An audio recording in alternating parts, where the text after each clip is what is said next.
Hey everyone, Jeffro here, and it's time for a comic book haul unboxing.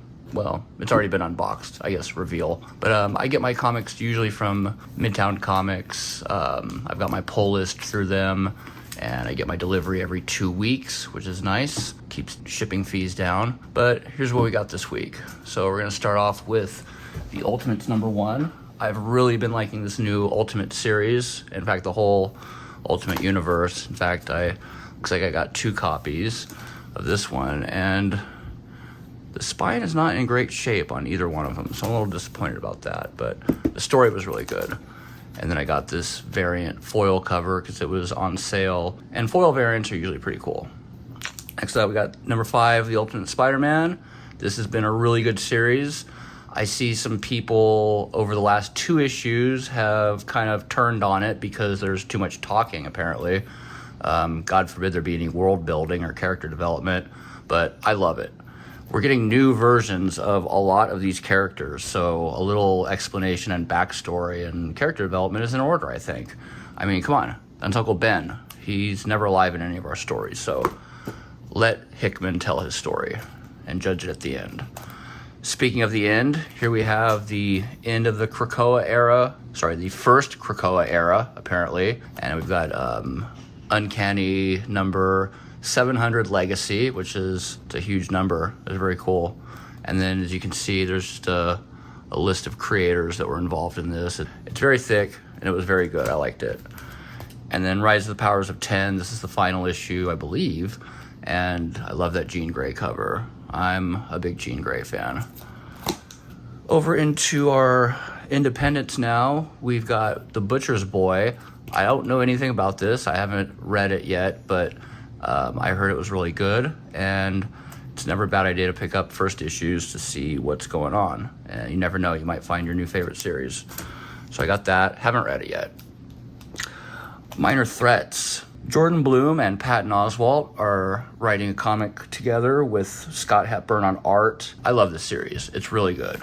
It's got Patton's patented humor. Jordan Bloom, he always delivers. As many of you might already know, because I post a picture every 6 months, I got to meet both these guys at Golden Apple Comics in Los Angeles when the series first came out. They were there doing press. We were in town for something else, and I wanted to pop into a comic book store, so Golden Apple was a name I knew, but I'd never been there. So we roll up to the place, and there's 3 or 4 people standing in line outside the shop. It was already open, so I asked somebody, "What are you guys waiting for?"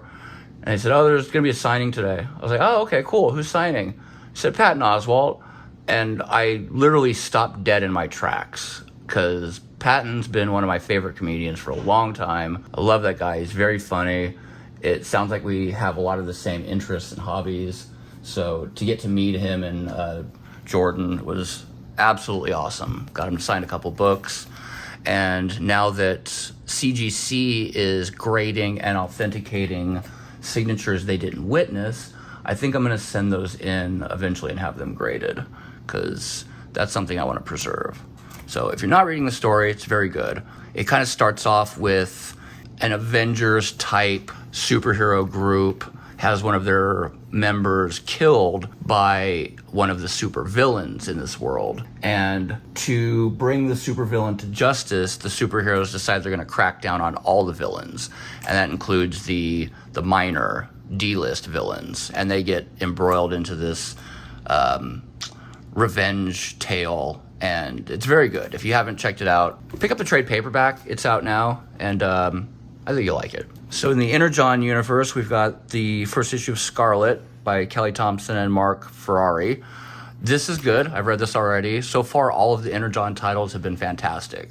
Transformers was really good. Cobra Commander was really good. I loved that miniseries, and I can't wait to see more of that twisted character. So if you're not on board with the Energon universe, check them out. If you're an 80s kid like myself, the Transformers hits you right in the nostalgia because it's the G1 Transformers. The comic book series opens a lot like the TV series, the cartoon back in the 80s, with the Transformers crashing onto Earth trying to escape a war.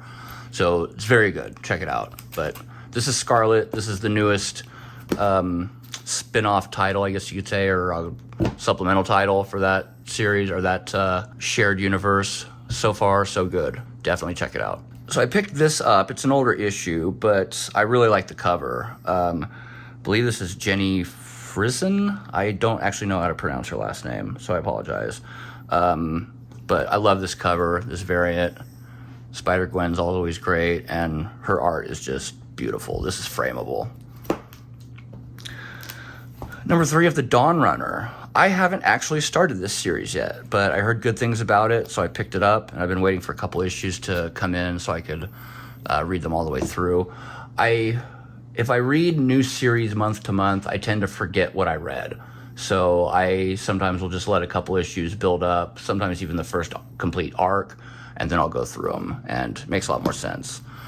This is one of those series. This is actually 2 series. It's called The Six Fingers and The One Hand. And it's the same story told from 2 sides of the story, basically. On the one hand, there is a detective that is about to retire when he finds out the serial killer he put away years ago committed another crime. The only problem is that serial killer is in jail, and there's no way he could have done it. So it's a mystery told from both the detective trying to find the killer and the killer itself. So this is very good. Again, it's 2 different series. Grommets number 1, this is from last week. If you watched the Geek Chat with Desmond and I 2 weeks ago, we reviewed this book. This was a lot of fun. This is about, skate, punk, rock culture in the 80s here in California. It's about this kid that moves to town. He's a skater, and he meets another skater, and they go to the skate park. So I'm interested to see where this is go. It's written by Rick Remender, who's one of my favorites. 7 to Eternity, Black Science, really good stuff. One of my favorite runs on X-Force as well.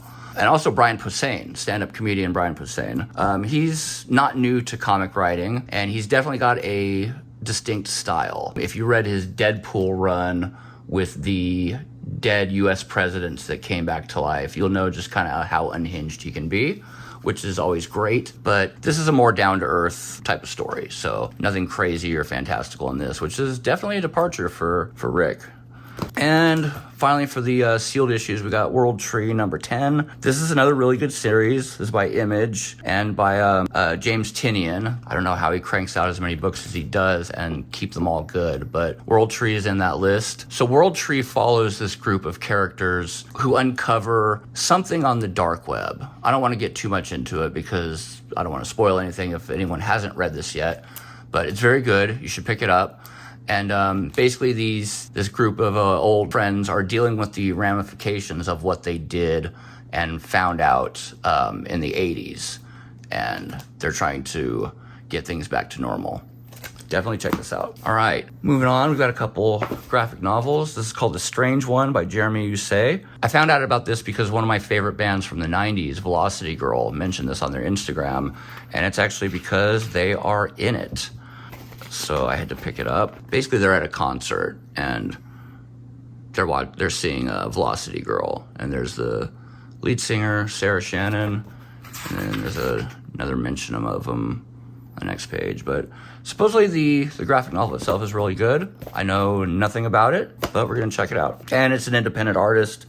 I always like supporting them if I can. Speaking of which, we have this anthology, We Belong, an all-black, all-queer sci-fi fantasy comics anthology. I found out about this because my aforementioned friend Desmond actually contributed to this. He did a story, art, and story in this. Let me see if I can find it real quick. I did not bookmark it. I haven't sat down and read it yet because I want to absorb it all, but I know my boy Desmond, and he doesn't do bad stuff, so I'm looking forward to this. So this is his contribution to this anthology. It's been a long time since I've seen his art, and I don't know that I've ever seen a completed full-on story by him, so that's really cool. I'm glad I got this. It came with the signature of the editor, but Desmond's eventually gonna have to sign this for me. So I'm really looking forward to digging into this. I definitely like reading points of view and stories from authors whose upbringing and background is a lot different from mine. It's just interesting to see how other people are getting through the world, how they see themselves and others, and stuff like this is a good way to do that. So we got a slide here. All right, so reading copies, we'll make this quick. Sometimes I'll pick up stuff from the local comic book store, one, because you gotta support your local comic book store. And I like to have copies I can just, mess around and not worry about them getting damaged. So picked up the newest Something is Killing the Children, again from James Tynion. I'm not usually drawn to horror books, but Something is Killing the Children has been really good. It's not like anything I've really read before, and should definitely check it out. Basically, monsters are real. They walk around and adults are not able to see them. Children, however, can. And when we open the series, one of the monster hunters is actually dispatched to a job to take out a monster. And the series kind of picks up from there. And there's a lot of politics and intrigue because the organization they come from is an old tradition. They're there to keep everything secret and make sure the general populace doesn't find out that the monsters are actually still roaming the earth. There's different houses in the organization, and there's all sorts of inner squabbles, and it's good. Definitely check it out. James Tynion always delivers. Blood Hunt #1, the variant foil edition. This is Marvel's new giant crossover series. Basically, the dark force energy of the Marvel Universe has been used to blot out the sun, and the heroes have to come together to try to turn the tide and fight back all the vampires and night beasts that are flooding the place because of that. And it kind of starts with Blade rallying the forces of the Avengers and trying to get a lockdown on the situation before it gets too bad.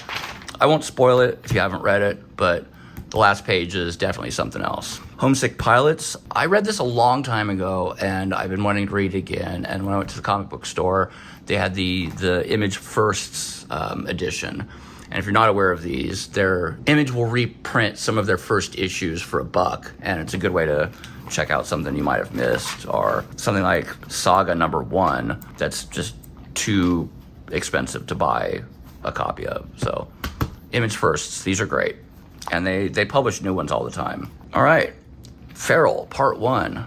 This is a story about some house pets that get thrown into their own adventure out in the big scary world. The series is very much in the vein of Homeward Bound, but maybe a little darker. This was really good. I know I've said that for every issue so far, but it is. It's really good. I get lucky and I don't buy a whole lot that isn't any good. So last but not least, I found this on Midtown. This is Spectrograph #1, Jenny Frison cover. I apologize. No, she's never gonna hear this anyway. I found this on Midtown, and I got it for cover price, and it's signed by the aforementioned James Tynion, so I had to get it. Midtown will offer signed comic books pretty regularly. And some of them are cover price, some of them are kind of expensive. This one was cover price, so I picked it up. And it says wraparound cover, so let's see what we got. Ooh, yeah, that's nice. Yeah, Jenny's art is really good. I love it. Well, folks, that's pretty much it. I appreciate you watching this.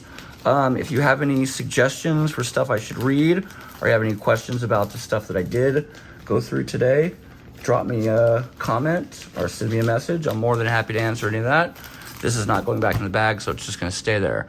So thanks again for checking it out, and we will talk to you all soon.